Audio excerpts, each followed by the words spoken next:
Cuando hablamos de entrenamiento, es verdad que hay muchos caminos para llegar al mismo objetivo deportivo. Hay preparaciones que priorizan más el volumen, otras la intensidad e incluso otras juegan con la frecuencia del entrenamiento.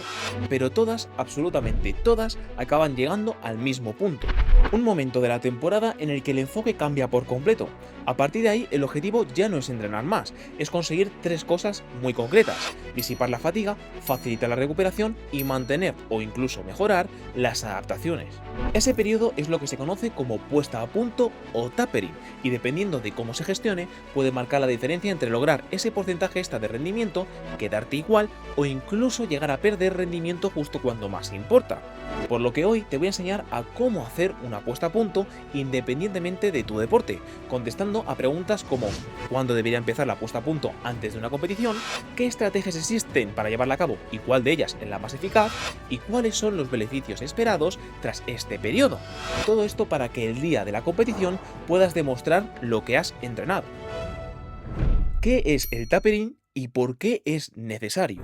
Cuando empiezas a preparar una competición, sabes una cosa desde el primer día: vas a tener que entrenar duro durante un periodo de tiempo. Y ese entrenamiento tiene dos caras. Por un lado, es el que te permite mejorar tu condición física, pero por otro tiene un coste claro: la acumulación de fatiga.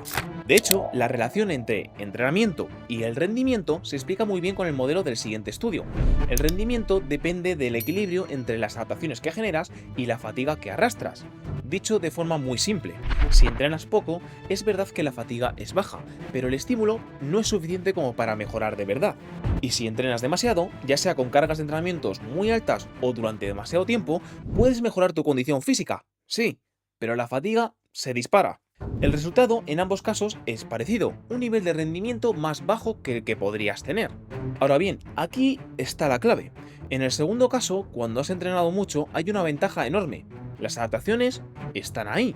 El problema es que están tapadas por la fatiga. Y es exactamente por lo que existen tanto los periodos de descarga como las puestas a punto o tapering. Ambos casos se pueden definir como una reducción de la carga de entrenamiento para permitir que el cuerpo disipe esa fatiga acumulada, no solo fisiológica, también psicológica, mientras se recupera a nivel energético, muscular y nervioso. Pero la diferencia está en el momento de su utilización. Las descargas de entrenamiento se utilizan principalmente como un periodo de transición entre distintos momentos de la temporada. Por ejemplo, vienes de una pretemporada en la que te has centrado principalmente en desarrollar la resistencia de base y la fuerza general. Al final de este periodo se introduce una descarga de entrenamiento para permitir no solo que el cuerpo termine de asimilar esas cargas acumuladas, sino que además puedas comenzar la siguiente fase de la preparación, más específica y directamente relacionada con tu disciplina, sin arrastrar una fatiga procedente de estímulos más generales, que podrían limitar tu capacidad de asimilar nuevas cargas de entrenamiento.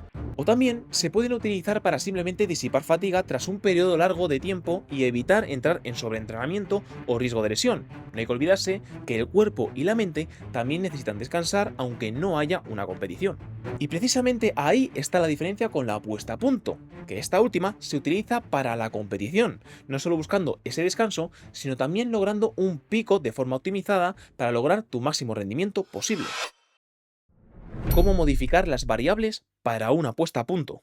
Para poder definir la mejor estrategia para una puesta a punto, lo primero es entender que contamos con múltiples variables que podemos modificar dentro del propio entrenamiento. Entre las más conocidas encontramos la intensidad, el volumen y la frecuencia, pero no son las únicas. También podemos intervenir sobre la duración de los estímulos y los tiempos de descansos, lo que se conoce como densidad del entrenamiento, y por supuesto en la duración total del propio periodo de afinamiento. Para entender cómo influyen estas variables, es imprescindible acudir a uno de los metaanálisis más importantes sobre tapering, considerado por muchos la Biblia de la puesta a punto. En este estudio se muestra mediante una tabla muy clara el efecto que tiene la modificación de cada una de estas variables sobre el rendimiento deportivo. Cuando se reduce la intensidad del entrenamiento, el efecto sobre el rendimiento es negativo. En cambio, cuando la intensidad se mantiene, el efecto es claramente positivo. Con la frecuencia ocurre algo parecido. Reducir excesivamente los días de entrenamiento suele tener un impacto negativo, aunque es cierto que en algunos casos puede encontrarse cierto beneficio con pequeñas reducciones de la frecuencia semanal. Sin embargo, el volumen parece ser la variable clave. En este metaanálisis se analizaron 4 escenarios diferentes de reducción del volumen de entrenamiento. Una reducción del 20%, otra entre el 21 y el 40%, una tercera entre el 41 y el 60% y una última superior al 60%. En prácticamente todas las reducciones del volumen se observaron mejoras en el rendimiento, pero el mayor efecto se encontró cuando el volumen se reducía entre un 41 y un 60% respecto a la carga habitual previa. Aquí es importante entender una idea fundamental. El volumen representa la cantidad de trabajo, mientras que la intensidad representa la calidad del estímulo.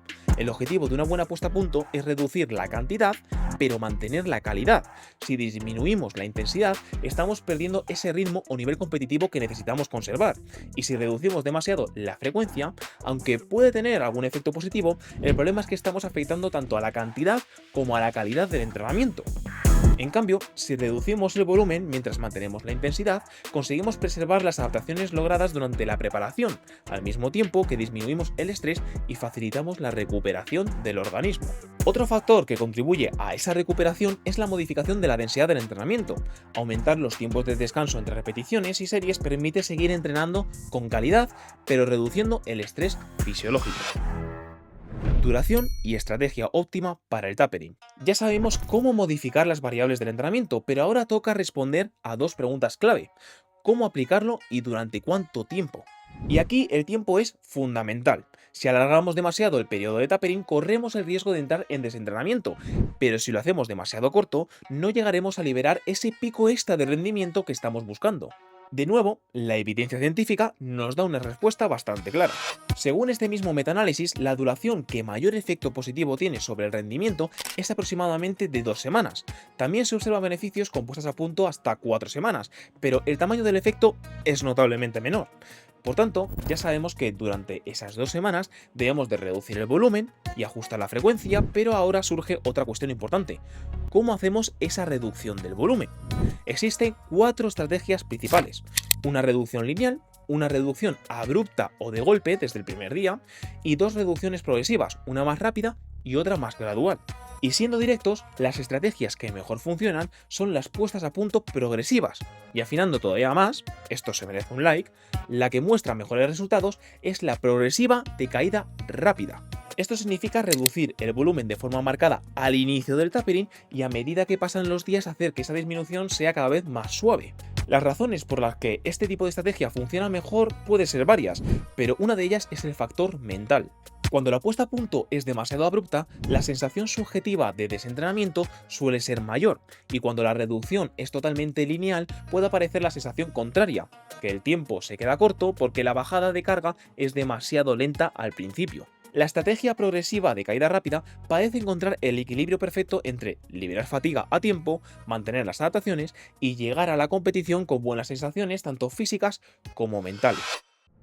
¿Cuánta mejora de rendimiento podemos obtener tras hacer una puesta a punto? Ahora llega el día de la competición. Has hecho una puesta a punto bien planificada, perfectamente ejecutada gracias al proyecto atleta, que no se te olvide. Pero la gran pregunta es, ¿cuánta mejora de rendimiento puedo esperar realmente? La respuesta corta es que depende de tu nivel competitivo, y aunque a muchos no les guste escucharlo, cuanto menor es tu nivel, mayor suele ser el margen de mejora, y esto tiene toda la lógica del mundo. A medida que el nivel competitivo aumenta, ese porcentaje de mejora se va reduciendo porque ya no hablamos de grandes saltos de rendimiento, sino de rascar décimas o incluso milésimas de segundo que pueden marcar la diferencia entre ganar o no.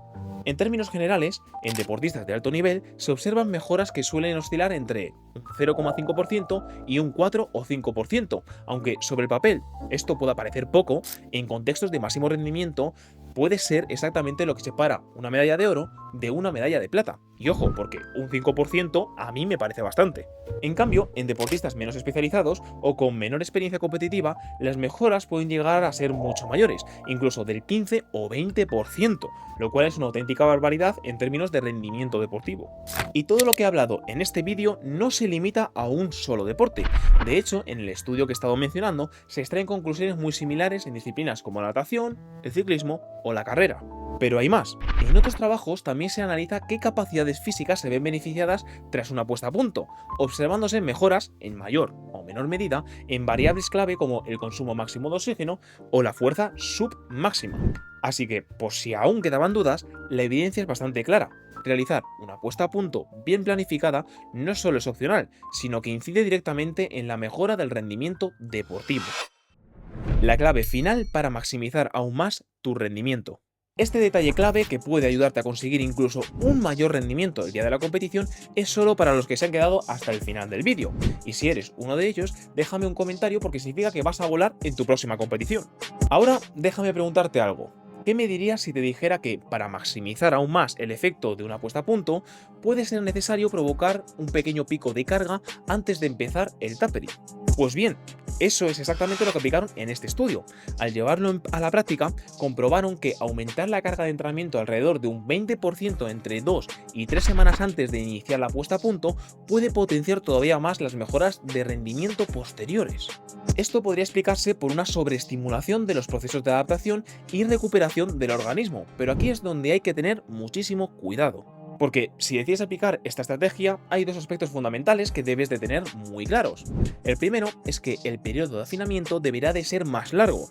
De hecho, en estos casos suele durar aproximadamente el doble que un tapering convencional, llegando incluso a las 4 semanas. En este caso sí. Y el segundo, y probablemente el más importante, es que ese aumento de la carga solo debe de aplicarse si realmente puedes asimilarlo, ya sea tú como deportista o el deportista que estás entrenando. Esto es clave porque si vienes de una preparación larga y con mucha fatiga acumulada, podrías provocar un punto de rotura tanto a nivel físico como mental. Por eso, esta estrategia no es para todo el mundo ni para cualquier momento de la temporada. Hay que saber cuándo aplicarla, con quién y en qué contexto. En mi caso, probarlo conmigo mismo me ha dado muy buenos resultados y de hecho los he ido enseñando y explicando en mi cuenta de Instagram, que te recomiendo seguir si te interesa este tipo de contenido. Por lo que, si tú también quieres llevar todo esto a la práctica con entrenamientos online totalmente individualizados, te dejo el formulario en la descripción para que podamos trabajar juntos dentro del grupo de entrenamientos online del Proyecto Atleta. Y por último, si te ha gustado este vídeo, apóyalo con un like, suscríbete al canal y, por qué no, haciéndote miembro del canal. Nada más que decir, hasta la próxima, atletas.